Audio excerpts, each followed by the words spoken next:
Il était une fois deux amis qui s'appelaient Welty et Kamen. Ils étaient amis d'enfance et cela faisait longtemps qu'ils ne s'étaient pas vus. Un jour, par hasard, ils se sont croisés dans un centre commercial. Ils furent très surpris et à la fois très heureux de cette rencontre. Puis ils se racontèrent leur vie pendant le temps perdu. D'abord, Welty raconta sa vie heureuse. Il passa beaucoup de temps avec sa famille, puisqu'il n'avait aucun problème financier. Et il pouvait faire ce qu'il voulait aussi, il a fait des activités humanitaires. Pendant ce temps, Kamen travaillait presque tous les jours. Il n'avait pas beaucoup de temps libre pour sa famille. Son salaire ne lui suffisait que pour les dépenses quotidiennes, son crédit et ses factures, et il sentait que la vie était de plus en plus dure.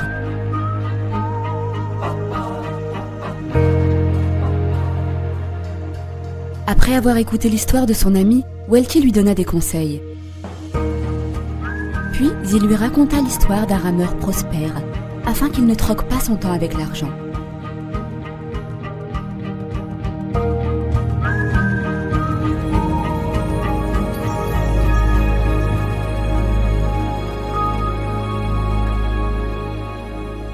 Il était une fois un chef de village qui avait une fille très belle.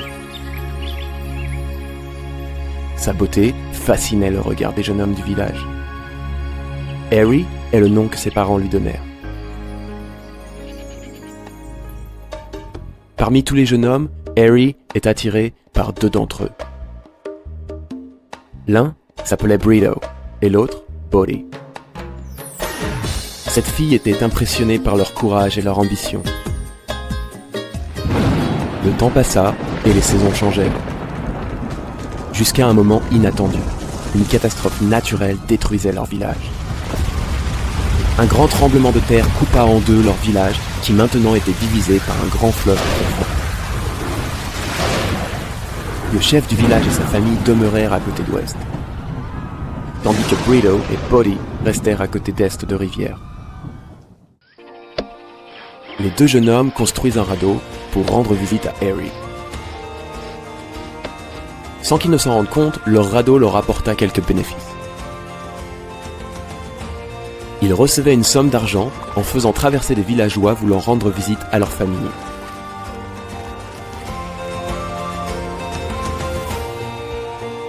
Le temps passa et l'année suivante, Harry eut 18 ans. Et selon la tradition du village, une fille ayant 18 ans devait choisir son compagnon de vie.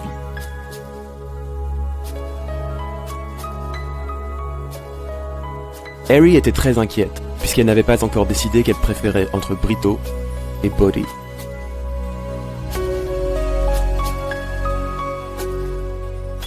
Considérant le dilemme de sa fille, le chef du village fit un concours. La règle de ce concours était: celui qui réussira à collecter 1000 pièces d'or dans un an gagnera le droit d'épouser sa fille. 1000 pièces d'or n'était pas une petite somme à cette époque-là. Brito et Bodhi eurent du mal à regarder la demande difficile à réaliser.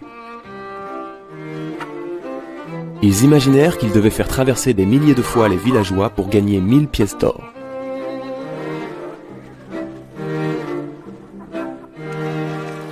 Ils travaillaient davantage et ils se concurrencèrent pour faire traverser plus de villageois en espérant obtenir ces 1000 pièces d'or.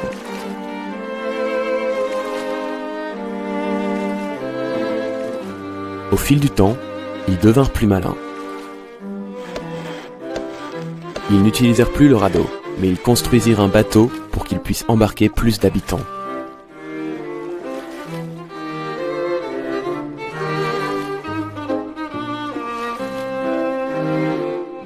Considérant cela, condition, Brito réfléchit qu'il ne pouvait plus travailler en ne comptant que sur sa force physique. Après avoir réalisé des calculs, il estima qu'il n'arriverait jamais à collecter ces 1000 pièces d'or. C'est pourquoi il dut travailler intelligemment et créer un nouveau système. Enfin, Brito eut une idée. Construire un pont qui pourra relier les deux côtés du village séparés pour gagner plus d'argent. Brito crut que son idée lui permettrait d'avoir plus que ces 1000 pièces d'or. mais qu'aussi, il n'allait plus à pagayer son bateau pour gagner de l'argent.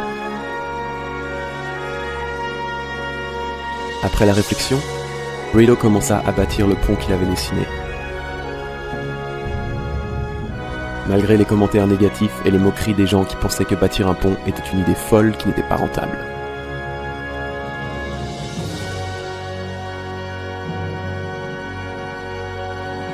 En construisant le pont, il ramait son bateau, car il sait bien que la construction du pont n'a pas encore fini et ne pas encore gagné d'argent.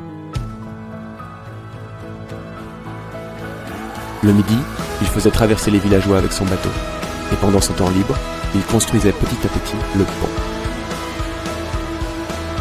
Pendant ce temps, le revenu de Bodhi augmentait car il faisait traverser plus de villageois. Avec sa force puissante, il traversait plus fréquemment la rivière que Brito. Son attitude avait changé, et chaque jour, il gaspillait son argent.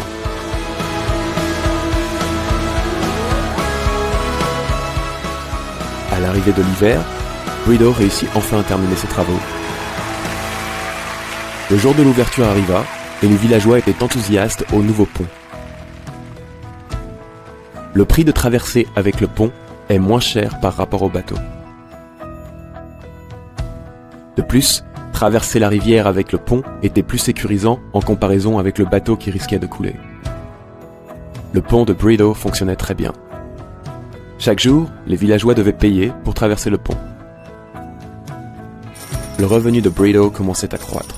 Il lui suffisait juste de construire une machine de collecte d'argent à l'entrée du pont. Et il recevait directement ses revenus chez lui, et finalement Brito réussit à collecter les 1000 pièces d'or plus vite, ce que le chef du village demandait. Par contre, le revenu de Bodhi commençait à baisser. Surtout pendant l'hiver, car il ne pouvait plus faire traverser son bateau à cause de la surface de l'eau qui s'était transformée en glace. Les villageois préféraient passer par le pont de Brito, car il n'y avait aucun risque de couler et ce n'était pas glissant par la glace. La santé de Bodhi n'était plus très bonne, car il essayait de travailler en repoussant ses limites. Le pauvre Bodhi avait troqué tout son temps pour de l'argent. Par conséquent, il était très épuisé et avait le visage desséché.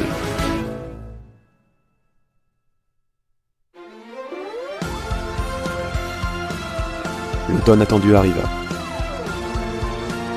Enfin, le rêve de Brito se concrétisa. Avec une grande confiance, Brito allait chez le chef du village pour lui demander en mariage sa fille Harry. Finalement, Brito se maria et il vécut heureux sans soucis financiers et profitant de temps libre. Le couple vécut heureux et prospéra pour toujours. Bodhi comprit qu'il n'avait pas pris une bonne décision en comptant uniquement sur lui-même pour gagner d'argent.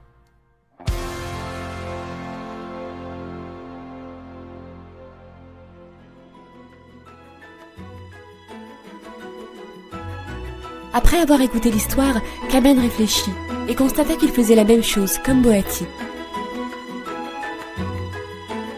Il se rendit compte qu'il changeait son temps contre de l'argent.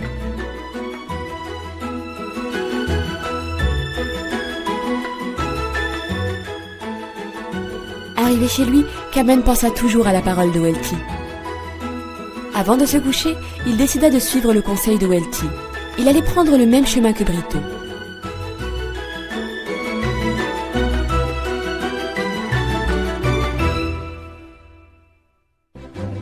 Qu'en pensez-vous ? Quel chemin choisissez-vous ? Si vous n'avez pas encore pris la décision, suivez les questions suivantes. Avez-vous un revenu passif qui vient 24 heures avec ou sans travail ?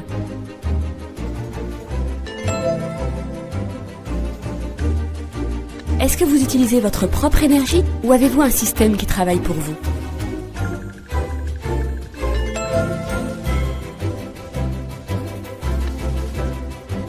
Avez-vous un revenu qui continuera toujours à prospérer même quand vous ne serez plus là ?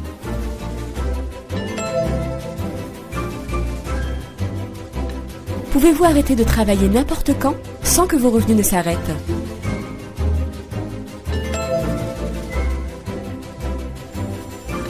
Si vous décidez de quitter votre travail, pourriez-vous vivre 1 an sans revenus ?